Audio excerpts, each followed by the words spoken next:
कहानी की शुरुआत में कुछ बच्चे एक रॉड की मदद से रेत पर रेंगते हुए माइंस ढूंढ रहे थे। फिर एक लड़के ने माइन का ढक्कन खोला और उसका फ्यूज निकाल कर माइन को डिफ्यूज कर दिया। लेकिन तभी एक दूसरे लड़के ने माइन खोली और अचानक जबरदस्त धमाका हो गया जिससे उसकी मौत हो गई। दरअसल ये बच्चे जर्मन कैदी थे जिनको युद्ध में पकड़ा गया था। अब लड़ाई तो खत्म हो गई थी, लेकिन अब भी जर्मन की बिछाई हुई लाखों माइंस डेनमार्क में मौजूद थी, जिनसे आम लोगों को काफी खतरा था। अब सरकार ने माइंस निकालने का जिम्मा इन्हीं कैदी बच्चों पर डाल दिया। जल्द ही डेनमार्क के फौजियों ने बच्चों की ट्रेनिंग शुरू कर दी, जिसमें उन्हें माइंस ढूंढकर उन्हें बंद करने का तरीका सिखाया गया। इसके बाद प्रैक्टिस के लिए एक एक लड़के को माइन वाले कमरे में भेजा गया। सबसे पहले लड़के ने अंदर जाकर बड़े ध्यान से माइन का ढक्कन खोला और फ्यूज निकाल कर माइन बंद कर दी। लेकिन जब दूसरा लड़का अंदर गया तो डर के मारे उसके हाथ कांपने लगे, पर फिर भी वो माइन बंद करने में कामयाब रहा और आखिरकार सबने चैन की सांस ली। लेकिन इसके बाद जो लड़का गया वो माइन को बंद करने में नाकामयाब रहा और उसकी मौके पर ही मौत हो गई। इससे बच्चों के मन में डर बैठ गया, क्योंकि कभी भी कोई भी माइन उनकी जान ले सकती है। खैर, ट्रेनिंग पूरी होने के बाद 11 लड़कों को डेनमार्क के पश्चिमी तट पर लाया गया,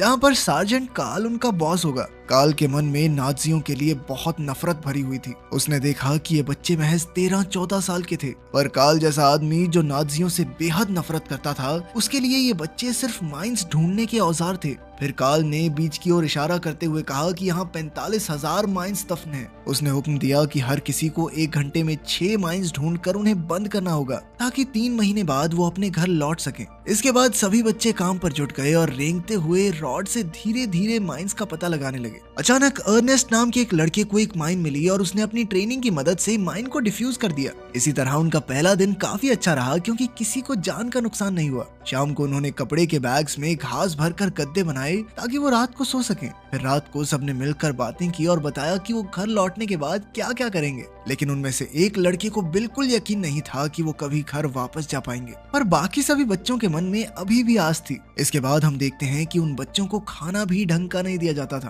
तभी अर्नेस्ट ने एक छोटी बच्ची को खेलते देखा तो वो उससे बातें करने लगा। तभी अचानक उस बच्ची की माँ वहाँ आ गई और उसने तुरंत अपनी बेटी को घर वापस आने को कहा। इस दौरान अर्नेस्ट ने चुपके से लड़की के खिलौने से ब्रेड का टुकड़ा चुरा लिया और बाद में अपने भाई के साथ बांट कर खाया। फिर रात होने पर कार्ल ने सभी लड़कों को एक लकड़ी के घर में कैद कर दिया और दरवाजे को लकड़ी के फट्टों से बंद कर दिया गया, ताकि बच्चे चाहकर भी भाग ना सकें। खैर, अगले दिन लड़के फिर से काम पर गए, पर आज वो कल से धीरे ही चल रहे थे, क्योंकि उन्हें खाने के लिए एक दाना तक नहीं मिला था। फिर शाम को स्चूमन नाम का एक लड़का कार्ल के पास पहुंचा और उससे पूछा कि उन्हें खाना कब तक मिलेगा। तब कार्ल ने कहा कि किसी भी जर्मन इंसान को पहले ही खाना नहीं मिलेगा। कार्ल ने कहा कि उसे कोई फर्क नहीं पड़ता कि जर्मन कैदी माइंस से मरे या भूख से। फिर उसने लड़के को डांट कर वापस भेज दिया। अगर रात को हेलमेट नाम का एक लड़का अपनी भूख पर काबू नहीं रख पाया और वो खाना ढूंढने के लिए लकड़ी के फट्टे हटाकर घर से भाग निकला। फिर अगली सुबह अर्नेस्ट को बुखार हो गया और उसे चक्कर भी आ रहे थे, पर इसके बावजूद भी कार्ल ने उन्हें एक पल के लिए भी आराम करने की इजाजत नहीं दी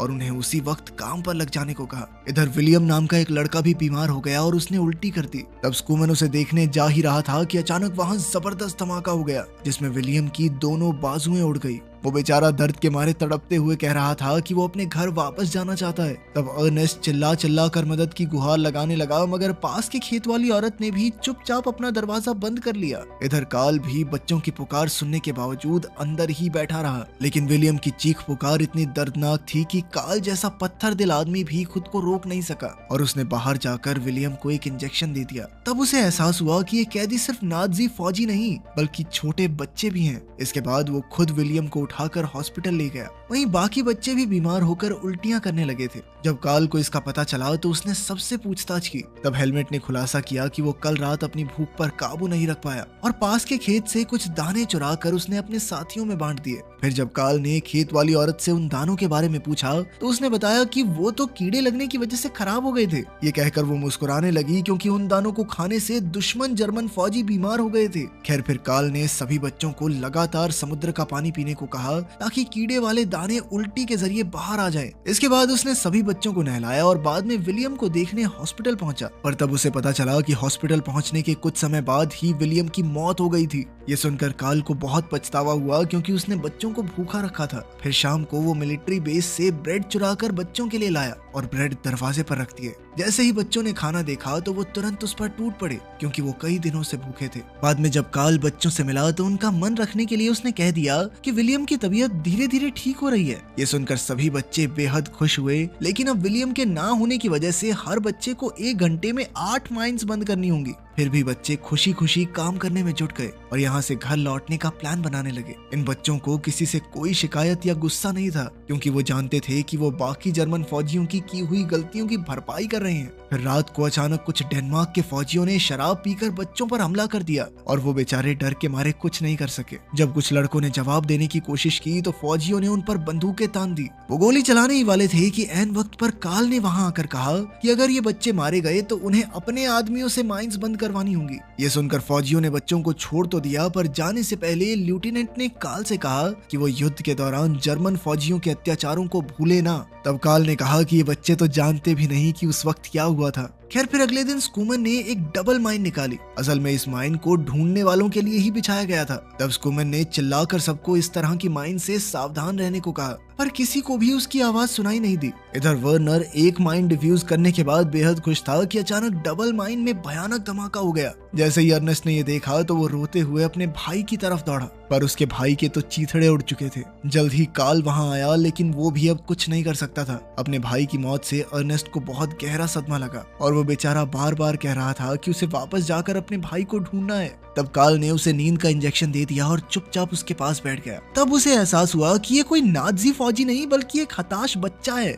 जिस बेचारे ने अपनी आंखों के सामने अपने भाई को मरते हुए देखा है। खैर बाद में कार्ल ने स्कूमन को बुलाकर विलियम की मौत के बारे में बताया। स्कूमन ने कहा कि वो ये बात पहले से जानता है। उसने कहा कि सभी लड़के बस जल्द से जल्द सभी माइंस निकाल कर अपने घर वापस जाना चाहते हैं, लेकिन अब उसे यकीन हो गया था कि ऐसा कुछ नहीं होने वाला। तब कार्ल ने कुछ ऐसा कहा जो उसने आज तक नहीं कहा था। उसने कहा कि फिक्र मत करो, जल्द ही सब ठीक हो जाएगा। उस रात कार्ल ने दरवाजा बंद नहीं किया और खुद मिलिट्री बेस से बच्चों के लिए ब्रेड लेने चला गया। फिर अगले दिन बच्चे बेहद खुश थे क्योंकि कार्ल ने उन्हें आराम करने की इजाजत दी थी और फिर उन्होंने मिलकर बीच पर फुटबॉल खेला। अब चीजें धीरे धीरे ठीक हो रही थी कि अचानक पास ही में धमाका हुआ जिससे सब बदल गया। इस धमाके में कार्ल के कुत्ते की मौत हो गई थी, जबकि वो उस इलाके में घूम रहा था जहां से सभी माइंस निकाल दी गई थी। इस चीज से कार्ल को लगा कि बच्चे उसे धोखा दे रहे हैं। पहले नाजियों ने उसके पूरे परिवार को मार डाला और अब उनकी वजह से उसका कुत्ता भी मर गया। इस घटना के बाद कार्ल के मन में नफरत एक बार फिर से उठ खड़ी हुई और वो दोबारा से क्रूर और अत्याचारी बन गया।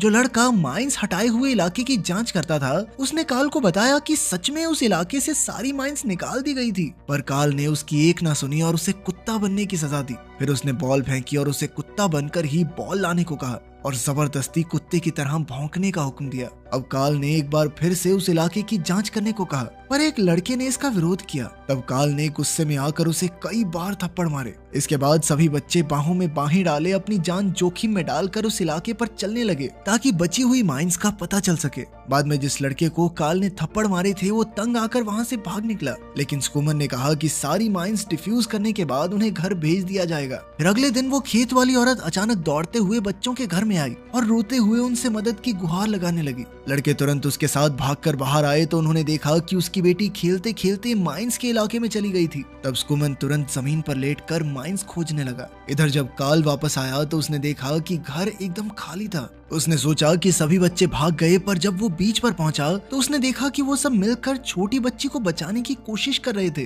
तभी अचानक अर्नेस्ट माइंस के इलाके पर सीधा चलते हुए बच्ची के पास गया। फिर अर्नेस्ट ने बच्ची को उठाकर स्कूमन को पकड़ा दिया और खुद वहीं सुन्न होकर खड़ा हो गया। सबने उसे वापस बुलाया, पर वो मुस्कुराकर माइन फील्ड की ओर बढ़ गया। अचानक धमाका हुआ जिसमें उसकी जान चली गई और आखिरकार वो अपने भाई के पास पहुंच ही गया। ये देखकर तो स्कूमन जैसा मजबूत लड़का भी अंदर से टूट गया। फिर कार्ल ने उसके पास जाकर कहा कि वो जल्द ही अपने घर लौटेंगे। बाद में कार्ल समुद्र की ओर देखते हुए उन सभी मासूम बच्चों के बारे में सोचने लगा जिन्होंने अपनी जान गंवा दी थी। खैर जल्द ही 3 महीने पूरे हुए और माइंस निकालने का काम अब पूरा हो चुका था। अब बाकी 6 बच्चे अपने घर जाने को तैयार थे। वो सब माइंस को एक ट्रक में चढ़ाते हुए खुशी खुशी अपने भविष्य की बातें कर रहे थे कि अचानक वहाँ जोरदार धमाका हुआ जिसने आसमान को काले धुएं के बादलों से भर दिया। कार्ल और उसके साथी दौड़कर वहाँ पहुंचे, पर 2 लड़कों की मौत हो चुकी थी। आखिरकार बाकी बचे 4 लड़के ट्रक में चढ़े, लेकिन उनके चेहरे पर खुशी का नामो निशान नहीं था। इसके बाद उन्हें घर भेजने की बजाय एक और माइन फील्ड में भेज दिया गया जहाँ 72,000 माइंस बिछी हुई थी।